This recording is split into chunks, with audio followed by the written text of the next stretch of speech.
Hi everyone, welcome back to another episode from Apps Academy. Today in this video, we will be learning how to add items to your cart in Foodpanda application. To add items to your shopping cart in Foodpanda, open the Foodpanda app on your device and log into your account first.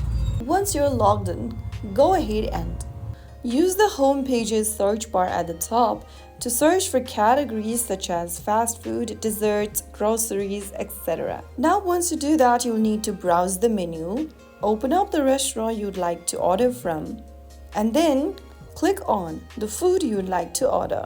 Tap on the plus button right underneath the food choices so that you can get to this page. Now select options such as size, toppings, spice levels, sauces, etc. And after making choices, click on Add to Cart. Right after you do that, you will be able to add items to your shopping cart.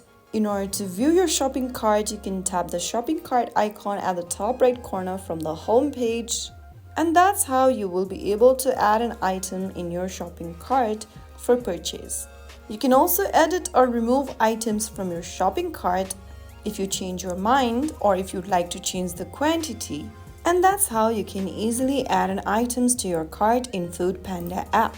If you found the video helpful, don't forget to like, share and subscribe to the channel. I'll see you in the next episode. Thank you for watching.